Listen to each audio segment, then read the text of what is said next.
black erasure in Argentina helps explain its World Cup team, apparently. So as the Washington Post asks, why aren't there more black people in the Argentina football team? Well, I know the answer to that. I'll tell you why. It's because they're all horrifically, mind-numbingly racist. Yeah, Lionel Messi makes Hando from Romper Stomper look like a Boy Scout. Everyone knows that.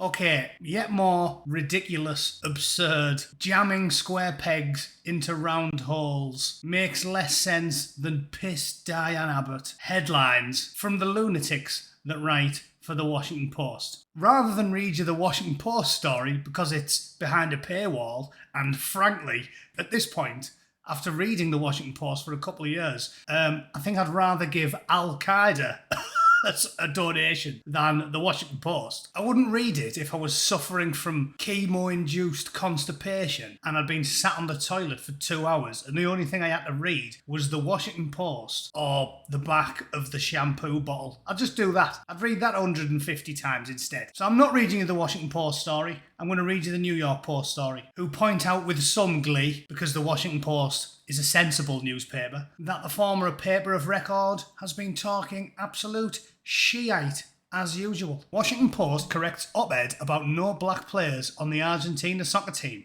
Before I read it, I can just point out the obvious. Why was this a story? Why was this considered news? If we truly inhabit a capitalist patriarchy that only cares about the markets and money, then you do know that the best player, regardless of what they look like, would be selected by these people because all they care about is revenue and sponsorship and making a buck. There is no way on God's green earth that you would find a South or Central American team devoid of talent who would suddenly get another Pele or Eusebio turn up and they'd go, nah, we'll go with that clogger who happens to be the right colour.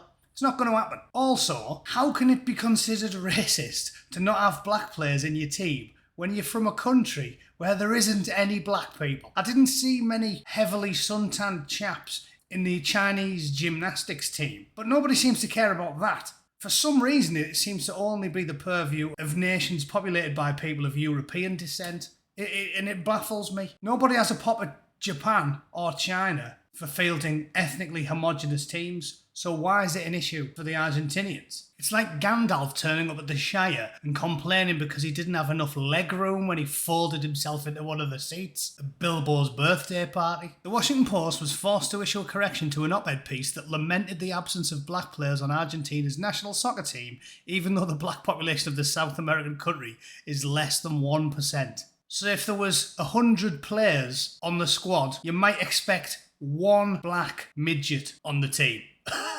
That's called mathematics. Lefties, suck on it. The correction was attached to a December 8th perspective piece by author Erica Denise Edwards, who wrote an op-ed as part of the newspaper's Made by History series. They should just call it the book burning series. We know exactly what you're all about, Washington Post. Call it the Fuck Books, Set Them on Fire series. Whatever you like, but not that. Edwards, an associate professor of Latin American history at the University of Texas, wrote that the lack of black players on Argentina's World Cup roster stood in stark contrast to other South American powers, such as Brazil. Yeah, because there's a lot of black people in Brazil. What do you want them to do? Isn't it a bit more racist if you send the Argentinian Football Federation out with a tranquilizer gun and have them prowl for prey in other South and Central American countries? What do you want them to do? Kidnap some black guys from Brazil and force them onto the plane at gunpoint? She wrote that the idea of Argentina as a white nation was inaccurate and that attempts to portray it as such were part of a longer history of black erasure at the heart of the country's self-definition. Listen, if David Olusoga can get away with telling us that Dunkirk is inaccurate because there was far more black disabled roller lesbians on the beaches of Dunkirk, I think we all know what they really mean when these lunatics say something is inaccurate. What they mean is, the facts don't conform to my ludicrous, insane worldview, therefore, fuck the facts. Let's make some up instead. Edwards cited historical data that she said showed in the 18th century a third of Argentina's population was black.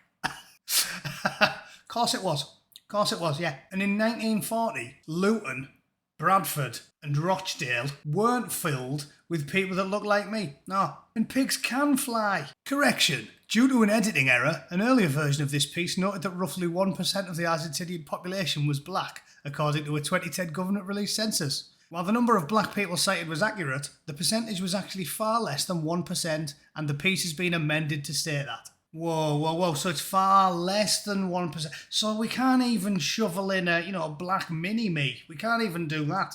It's the same old story with these people, though. They always do it. They print the lies, knowing that they're wrong, because the original set of lies is what gains traction, and then they print a little correction after the fact.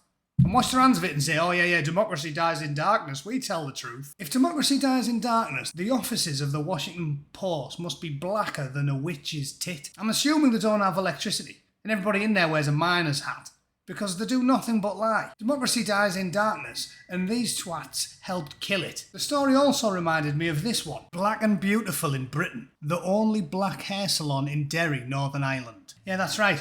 If a place that was ethnically homogenous for 12 centuries doesn't instantaneously spring hairdressers that cater directly for black hair, apparently it's because of hatred and spite and venom and bigotry. You couldn't make this stuff up. It is completely irrational and illogical.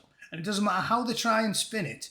It's total bollocks, and anybody with eyes and ears can see it. Football teams should pick the best players. And in countries where almost nobody that lives there happens to be black, then I'm sorry, the national team's not going to be very black either. It doesn't prove bigotry or hatred or intolerance. It only proves one thing, that the adherents of the woke religious ideology are just as mind-fucked as any suicide bomber, tongue-speaking, snake-cuddling Baptist or Orthodox Hasidic type that isn't allowed to use the telephone on a Saturday. It's a religion, and the people that practice it are incapable of critical thinking. So why the fuck do we keep listening to them?